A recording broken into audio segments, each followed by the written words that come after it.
what will fit like. We're going to do a video this time in a similar vein to the last one, which was Alan Moore, obscure Alan Moore books. This time we're going to do some Grant Morrison ones. The pair of them are pretty much my favourite authors. I get everything that they put out.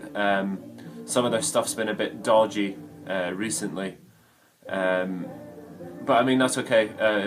Well, it's not really, but you know what I mean. You put up with it because there's still some gems.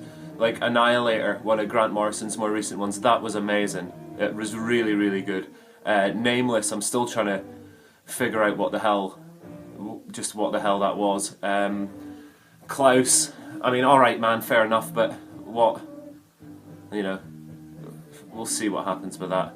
Alan Moore's Crossed 100 was okay again. I mean, it was a good enough story, but it felt more like he was just setting that up for someone else as opposed to, you know, his thing was like he created a little language and created the whole kind of the world that it was set in, and that it felt to me like that's what he wanted to do, and then he just did 6 issues. He did a little story, you know, using his plan that he'd made, kind of thing, and it was okay. You know, Providence is a lot better, but I mean, man, hang on. I mean, I've read heaps of Lovecraft, man. This has got heaps. I don't think it's everything, but it's a fair thing. I've read loads of Lovecraft. So has Alan Moore, and it's almost like he's just like, check how much Lovecraft I've read, guys. Fair enough, mate. Fair enough, you've read heaps of Lovecraft. Super impressed for you. Courtyard and Neonomicon. Good. They were good, man. Not saying Providence isn't good, but, you know, get on with it, son. Get on with it. Anyway, yeah, rant over. We'll go back to Morrison. I believe he's going to be editing the serial magazine Heavy Metal starting February, so that'll be going on my pull list. We're going to be finally getting the Wonder Woman Year 1, I believe it's called, Earth 1 now.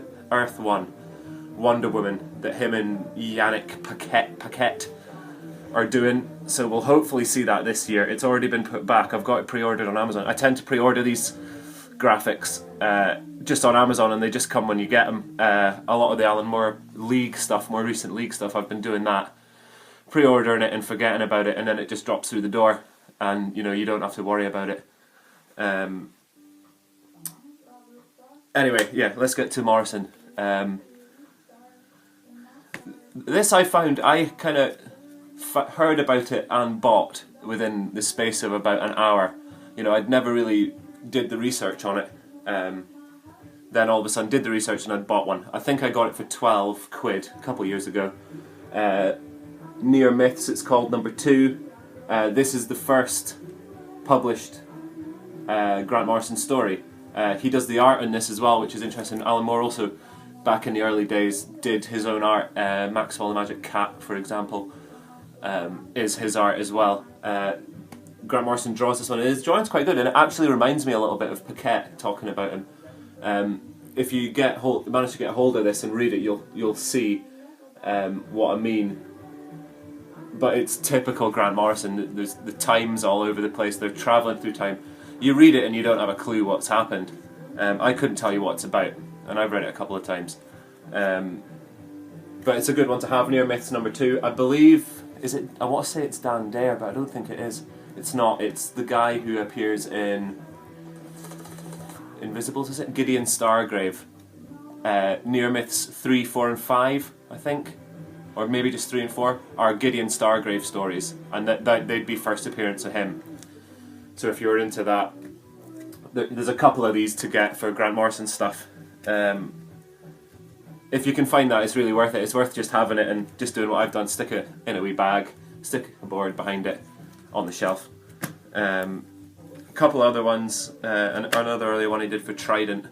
This one's getting harder to find with this cover. I think it was this is St. Swithin's Day, by the way. This was printed I believe, I want to say Image, but I don't even know if that's true. But it's a different cover, and I think it was like 5-6 years later. So this is the one you want if you want the proper one. This is just a good little emo, teenage angsty kind of story. Not really what you'd expect from him, although maybe it is him after all. Artist is Paul Grist. Never heard of him. Don't know if he's done anything else. But that's a good little book. This is getting hard to find, like I say, so get one of these now if you're interested in Morrison. I don't know if Trident's a British company or not. Definitely worth a look. Another one that's a good one, if you can find a first, I think they're worth a bit of money. Kill Your Boyfriend, it's called. Philip Bond does the art in this one. This is good fun. This is just a good fun book. It was like a Vertigo kind of, I don't really know what it was, maybe kind of aimed at teens as opposed to whoever they normally aim stuff at. But yeah, this was good fun.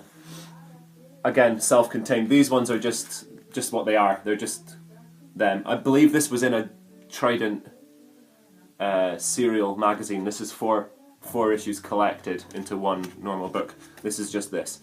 Like I say, if you can get a first print, that's where the money is, because it has been printed again. But I believe the cover's exactly the same. So if you're getting one, make sure you ask what printing it is, because that would affect the price. So that. Next is this is a couple of Swamp Things he did. I think Mark Millar took over. I don't know when he was doing it. Mark Millar's everyone knows Mark Millar, obviously, it doesn't matter. I'm not sure about him, man. Well, whatever. Anyway, he was doing Swamp Thing. He did Swamp Thing for ages. I think he cut his teeth on this, maybe.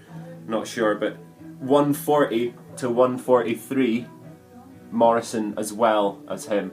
I think these are the only ones Morrison did. Certainly the only ones he's credited for on Wiki, Comic Day. I can't remember. Anyway, I've had these for a while. But this is good. He references a Alan Moore issue, Bad Gumbo. I believe it's called Return of Bad Gumbo or Reprise. But it's the same. There you go, look right there. It's the same beginning. If you've read the Alan Moore one. Ugh, this camera's there's no point. But it's got everything you'd expect out of a Swamp Thing. The horror. Constantine's in it. It's just cool to see him having a shot at it. And it's not that long. It's Swamp Thing 140, so it's maybe, well, though that is a while. It's almost 100 issues after.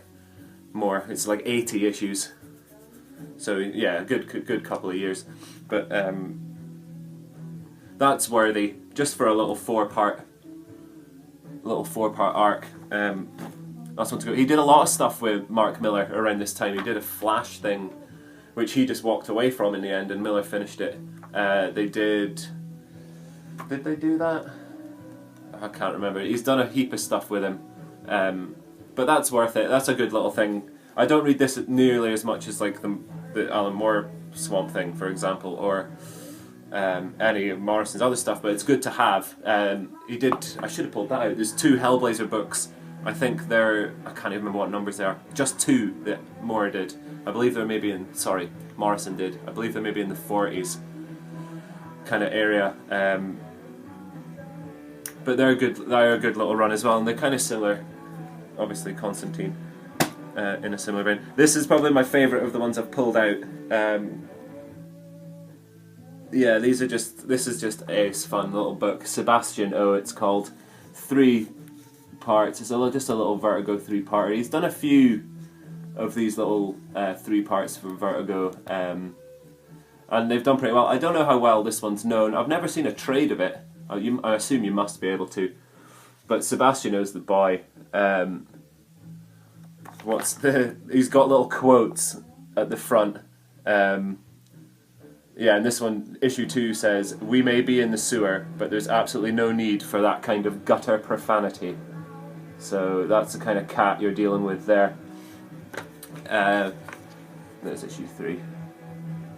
It's kind of a bit oh, it's not kind of, it is steampunk. Maybe, you know, the genre would be steampunk. You've just got to read it. His butler's great as well. My favourite bit from the first...